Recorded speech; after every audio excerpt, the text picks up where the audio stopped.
अस्सलाम वालेकुम फ्रेंड, आज आपके साथ एक छोटा सा सेटअप लेकर आया हूँ। एक 180 वाट का है। इसमें टोटल ख़र्चा 47,000 रुपये आया है। ये मैंने डायग्राम बनाई है कंप्यूटर में, बहुत मेहनत से डायग्राम बनाई है। प्लीज़ आप इसको गौर से समझिए और इसी तरह की आपने वायरिंग करनी है। तो सबसे पहले हम आ जाते हैं अपने MC4 कनेक्टर पर। ये मैंने 100 रुपये का लाया था। इसका मेल फीमेल मुझसे बहुत दोस्तों ने सवाल किया था, अक्सर मेरी वीडियो में कमेंट्स भी किए थे कि सर हमें ये बताइएगा कि इसके MC4 जो कनेक्टर है उसका कनेक्शन किस तरह करते हैं। देखिए, जो मैंने चीज़ परचेज़ की तमाम प्राइस मैंने साइड पे इसके लिखे हुए हैं, ठीक है। तो देखें, ये कोई इतनी बड़ी कोई इसमें इंजीनियरिंग नहीं है कि आपने MC4 कनेक्टर लगाना है। ये अगर आपके पास प्लास पड़ा हुआ है, ये बहुत आसान है लगाना, इसका मुश्किल नहीं है। देखिए, आपने तार डाली, एक साइड सा उसका जो हिस्सा है उसको आपने पुश किया, वो नीचे दब जाएगा। फिर दूसरे हिस्से को भी पुश किया, वो नीचे दब जाएगा। आपने इसको ज़ोर से इस तरह पुश करना है। पुश करने के बाद आपने क्या करना है, इसको दो ज़ोर से दबाना है। दबाने के बाद आपने इसको चेक करना है क्या ये लूज़ तो नहीं है। फिर इसके जो दूसरे इक्विपमेंट से आपने इसके अंदर डाल के इसको बंद करना है। जब देखो मैं इसके अंदर बंद करूँगा ना, ये जैसे इसके अंदर जाएगा, ये अंदर जाके लॉक हो जाता है, फिर ये वापसी नहीं आता। अक्सर क्या होता है, ये अंदर जाके लॉक नहीं आता, जब हम वायर लगाते हैं तो ये बीच में से निकल जाता है, जिसकी वजह से हमारा सोलर काम नहीं करता। तो आप जब भी इसको लगाएं, इसको आप खींच के चेक किया करें क्या ये लॉक हुआ या नहीं हुआ। अगर लॉक नहीं हुआ, आप किसी भी चीज़ के ज़रिए इसको अंदर दबा दिया करें। देखिए, मैं इसको वायर खींच रहा हूँ, ये यानी कि अंदर लॉक हो गया, मैंने इसको बंद कर दिया है। तो ये देखिए, आपने क्या करना है, जो नेगेटिव होगा यानी कि प्लस वाली तार को आपने नेगेटिव में काली वाली में लगाना है और काली वाली को आपने रेड वाली में लगाना है। तो इसके जो कनेक्टर होते हैं हमेशा वो उल्टे लगते हैं, ठीक है। तो देखें, आपको मैं इसकी वायर बता रहा हूँ, ये नीचे ब्लैक वाली वायर है, ऊपर भी ब्लैक है, ये भी रेड है, ऊपर भी रेड है, ठीक है दोस्तों। तो जो दूसरी वायर होती है ना, वो हमेशा उल्टी लगती है, यानी कि जो आपके घर से ऊपर आ रही है उसमें उल्टा सिस्टम होता है, ठीक है। तो ये देखिए, एक छोटा सा पैनल 180 वाट का 8,500 का मिला था। इस वक्त शाम होगी, क्योंकि ये शाम को ही हम लेकर आए थे। तो ये देखिए, ऊपर आप देख रहे हैं, आपका ऊपर सूरज नहीं है। तो देखो, ये तमाम जो वायर्स है मैं बता रहा हूँ, ये तकरीबन 3,000 की मेरी वायर्स आई थी और 1,000 का मैंने ये जो बोर्ड वगैरह, कीले वगैरह, बटन वगैरह, 1,000 रुपये का ये सामान आया था। तो अब मैं क्या करूँगा, जितने भी मेरी न्यूट्रल है ना, यानी कि जो ब्लैक वाली वायर है, उन सबको मैं इकट्ठा करके आपस में ज्वाइन कर दूँगा। देखें, तो आप अगर आपकी 4 तारें हैं या आपकी 6 तारें हैं, 3 तारों को एक साथ इकट्ठा कर दें, फिर 3 तारों को एक साथ इकट्ठा कर दें। आपके 2 पेयर बनेंगे, फिर उन दोनों पेयर को आपने एक कर देना है, ठीक है। इसमें क्या होगा, आपका जॉइंट बहुत ही अच्छा लगेगा। तो आपसे मैं अक्सर कहता रहता हूँ, देखो, फिर आपने उसको प्लास से टाइट करना है ताकि वो लूज़ ना हो। देखो, अगर इसमें आप लूज़ सिस्टम करोगे ना, so it's can become a parts of hazard. तो बाद में क्या होता है, ये हीट होती है, वायर आपकी गर्म होती है, फिर इसमें शॉर्ट सर्किट हो जाता है, आपका बोर्ड जल जाता है। तो हमेशा आपने इसको सेफ्टी का सबसे अहम चीज़ होती है सेफ्टी, ठीक है। तो सेफ्टी बहुत चीज़, हमने सेफ्टी का बहुत ख्याल करना है। देखिए, मैंने इसको सही टाइट करके इसको मैंने अपना प्लास से इसका मुंह आगे मैं बना रहा हूँ, ताकि मेरे पास एक कनेक्टर पड़ा हुआ है। ये मेरा बहुत पुराना कनेक्टर पड़ा हुआ है, तो मैंने कहा चलो इसमें मैं लगा देता हूँ। इसका फ़ायदा ये होगा, जो मेरी वायर्स हैं ये और ज़्यादा टाइट हो जाएंगी, ये जो इसका न्यूट्रल है ये डिस्टर्ब नहीं होगा। और आगे मैंने इसमें एक मशीन लगानी है, बाद में जो इसका ये बच जाएगा उसमें ये मशीन लगा दूँगा। इन्होंने एक गैस की मशीन है, तो एक मशीन मैंने लगानी है। तो मैंने देखो ये लगा दिया। अब मेरा आ गया PWM कंट्रोलर, ये 30 एम्पेयर का मैंने लिया था 1,200 रुपये का, ठीक है। तो सबसे पहले हमने जो कनेक्शन करने होते हैं ना, फर्स्ट कनेक्शन करने होते हैं बैटरी के। बैटरी की पॉजिटिव और नेगेटिव वायर लगानी होती है। ये PWM है, इसमें अगर आप सोलर की वायर पहले लगाओगे या आपका सिस्टम जल जाएगा, ख़राब भी हो सकता है, ठीक है ना। तो उसमें क्या होता है, वो ख़राब हो जाता है आपका सिस्टम। सबसे पहले बैटरी की वायर लगाई, तो देखें मेरा PWM कंट्रोलर ये ऑन हो गया, ठीक है। तो आप देखें, ये बैटरी में भी खैर इतनी चार्जिंग नहीं थी, क्योंकि मैंने वहाँ से चार्ज नहीं करवाई, डायरेक्ट लेकर आ गया।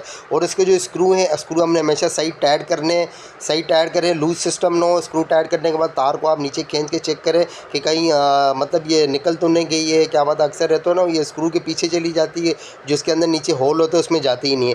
तो आप इसके स्क्रू सही टाइट करना, ताकि लूज सिस्टम ना हो। लूज सिस्टम में क्या होता है, आपके ये नट वगैरह, ये वायर वगैरह बाद में जल जाती है। इतना भी टाइट ना करें, इतना भी ज़ोर ना लगाएं कि आपका ये कंट्रोलर भी आपका टूट जाए। तो आपने बहुत लूज़ जो होते हैं ना, लूज़ का बहुत ख्याल करना है कि कोई भी चीज़ आपने लूज़ नहीं छोड़नी, ठीक है दोस्तों। तो ये देखो, मैंने बैटरी के कनेक्शन लगा दिए, पॉजिटिव को पॉजिटिव में लगाया, नेगेटिव को नेगेटिव में लगाया। इसमें जो नेगेटिव की वायर है उसके पीछे पूरी ब्लैक लाइन थी, तो वो इसकी पीछे चली गई है, मैं आपको बता ना सका।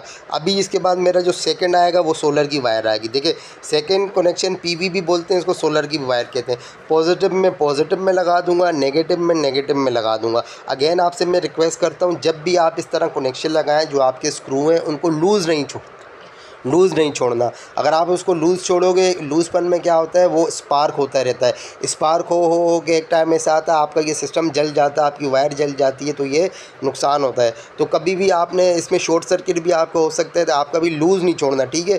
तो देखिए ये मैंने दोनों वायर लगा दी, ये मैंने दोनों कनेक्शन कर दी। अब मैं आ गया अपनी वायर की तरफ, ठीक है। ये हम मेरे पास देखें, अब जो वायर बच रही है, रेड कलर की वायर बच रही है। ये रेड कलर की वायर क्या है, इसमें एक वायर मेरी ये देखिए अभी मैं लगा दूंगा मेन लोड की वायर, ठीक है। जो मेरे घर का यानी कि पूरा लोड आएगा, जो इसमें से 6 कनेक्शन होते हैं, ठीक है ना। 2 बैटरी के होते हैं, 2 सोलर के होते हैं, 2 लोड के होते हैं। मैंने बकाया 4 लगा दिए, 2 रह गए थे लोड के। तो मैंने अपनी लोड की वायर पॉजिटिव की लगा दी। अभी ये मैं नेगेटिव की वायर लगा रहा हूँ, इनको सही टाइट करना है। अगेन आपसे रिक्वेस्ट है, लूज़ नहीं छोड़ना है आपने, ठीक है। कोई भी पॉइंट आपने लूज़ नहीं छोड़ना, लूज़ से क्या होगा, ये नुकसान हो सकता है। तो मैंने इसको लगाने के बाद मैं आपको स्टेप बताऊंगा, ये भी बहुत अहम स्टेप है। देखें मेरे पास बच गई हैं रेड वाली वायर्स। रेड वाली वायर्स क्या चीज़ है, ये मेरी जैसे लाइट्स हैं, सोलर का अपना गैस वाली मशीन है, फ़ैन है, इसमें एक मेरी मेन वायर है। देखें अभी ये जो नीचे मेरी बोर्ड की पट्टी है, देखें एक मैंने पूरे डायरेक्ट की हुई है, डायरेक्ट की हुई है। इसमें क्या होगा, इसमें सारा करंट जाएगा। जो ऊपर जो एक एक बज रहे हैं, जिनको ये मैं खोल रहा हूँ, ये आउटपुट है। देखो एक होता है इनपुट, एक होता है आउटपुट। इनपुट में जाते हैं, आउटपुट से निकलता है। जब करंट इनपुट पे जाएगा, आउटपुट से निकलेगा।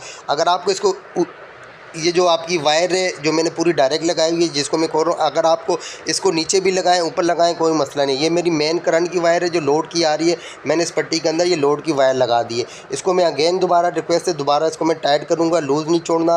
फिर इसके तमाम कनेक्शन करने के बाद तमाम स्क्रू आपने चेक करने, कोई स्क्रू आपका लूज़ तो नहीं है, ठीक है। तो ये मैंने लगा दी। इसी तरह जो दूसरे कनेक्शन मैंने रह गए, उसमें मैं अपनी लाइट्स वगैरह की फ़ैन, ये मेरी फ़ैन की वायर आ गई, ठीक है। ये जो मेरा फ़ैन है, AC/DC फ़ैन लगा हुआ है GFC का, ये मैं उसकी वायर लगा रहा हूँ, ठीक है। तो सारी लाइनें वगैरह, सारी कनेक्शन वगैरह करने के बाद मैं क्या करूँगा, सारे कनेक्शन वगैरह करने के बाद मैं आपको बता रहा हूँ। ये देखें, ये मैंने सारे कनेक्शन कर दिए। इसमें 1-2 खाली हैं, वो मैंने इसमें गैस वाली मशीन वगैरह लगानी है, और एक अपना वॉल वाला फ़ैन है इनका, ठीक है। तो ये सिस्टम मेरा सारा चालू है। अभी मैं इसको जाऊँगा क्लोज़ करूँगा। अभी मैंने इस बोर्ड को क्लोज़ करना है। तो क्लोज़ के दौरान मैंने ख्याल करना है, कोई भी वायर है, वायर का मैंने बहुत ख्याल करना। तो ये अब सारा जो इसके 6 स्क्रू थे, स्क्रू मैंने ज़रूर लगाने, कोई भी स्क्रू रहना नहीं चाहिए, क्योंकि इसमें अगर कोई स्क्रू रह जाता है तो ये बाद में क्या होता है, ये लूज़ हो जाता है। लूज़ होने के बाद फिर ये टूट जाता है, अनकरीब ये टूट जाता है। जो भी फिर बंदा कारीगर काम करता है, तो आप सब भाइयों से रिक्वेस्ट करता हूँ, कोई भी आप काम करें, दिल से करें, मेहनत से करें।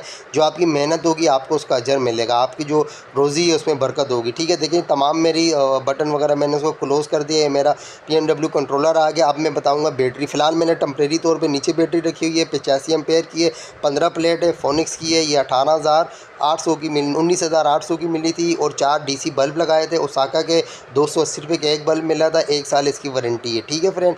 तो ये मेरे होल्डर वगैरह, जो दूसरा जितना भी सामान आया था, ये 1000 रुपये का होल्डर वगैरह आए थे, और जो बल्ब आए थे वो 11,120 के आए थे।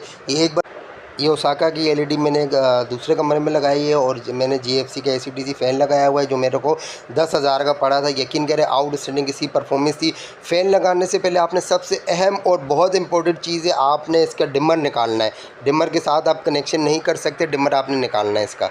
अगर डिमर लगा के आप कनेक्शन करेंगे, आपका फ़ैन ख़राब भी हो सकता है, ठीक है ना। तो देखिए ये मेरा तमाम रिव्यू मैं आपको बता रहा हूँ, ये तमाम मैंने सेटअप कर दिया, उसके बाद का ये मेरा रिव्यू है। लेकिन मुझे कुछ फ्रेंड ने बहुत ज़्यादा रिक्वेस्ट की थी, मैसेज किए थे कि सर आप हमें ये बताइएगा कि ये इसके जो PWM के कंट्रोलर की जो सेटिंग होती है, आपने हमें शुरू से इसकी सेटिंग बतानी है। तो मैं आपको इसकी सेटिंग बता रहा हूँ। देखो ये एक मेन बोर्ड लगा है, इससे पूरे घर का इन्होंने सिस्टम अपना चला रहा है, और इनका बेहतरीन सिस्टम चल रहा है। तो देखें ये PWM कंट्रोलर की सेटिंग बहुत अहम चीज़ होती है, ये आप सब ने करनी है, वरना आपका सेटअप ठीक नहीं चलेगा। देखिए इसका ये बटन होता है, मैंने आपको हमेशा बताया, इस बटन को आपने जिस तरह दबाते रहेंगे, आगे इसकी सेटिंग जाती रहेगी। देखिए मैं जैसे जैसे दबा रहा हूँ, थोड़ी देर बटन आपने देखिए मेरे पास आ गया PV ऑफ आ गया।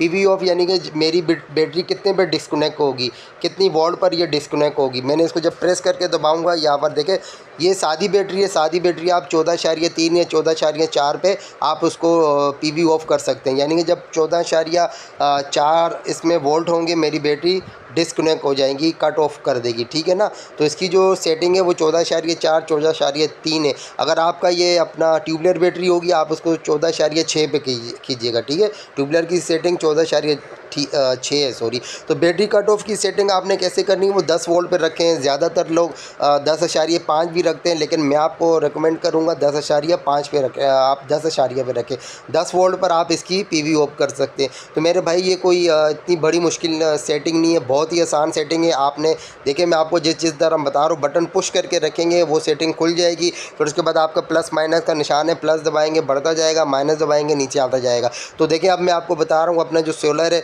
सोलर से ऊपर जो मेरे एक ही प्लेट लगी हुई है, तकरीबन इसमें आप देखें कितने एम्पेयर ऊपर से आ रहे हैं। मैं आपको बता रहा हूँ अपना किलोमीटर में, एम्पेयर में और डीसी में इसको सेट करके आपको बताता हूँ। देखिए तकरीबन मेरे ख्याल से 2.5-3 एम्पेयर मेरे ख्याल से आने चाहिए। तो देखते हैं अभी कितने एम्पेयर आ रहे हैं। तो मेरे भाइयों ये 3 एम्पेयर तकरीबन ये जनरेट कर रहा है और बैटरी भी तकरीबन अच्छा सेटअप चला रहा है। मैंने पूछा था, वो कह रहे हैं ठीक है सही है। तो देखें ये इसकी एक चीज़ रखी थी जो मैंने बाद में कनेक्ट की थी। इनकी एक सोलर वाली डिवाइस थी जो ये अपना सोलर पर ही चलाते हैं, गैस की मशीन थी ये जो 1000 रुपये की शायद इन्होंने ली थी। तो मेरे भाइयों अगर मेरी वीडियो अच्छी लगे प्लीज़ मेरे चैनल को लाइक और सब्सक्राइब करें। कोई भी सवाल होगा कमेंट्स में करें, इंशाल्लाह मैं आपको जवाब दूँगा। अगर अस्सलाम वालेकुम, अल्लाह हाफ़िज़।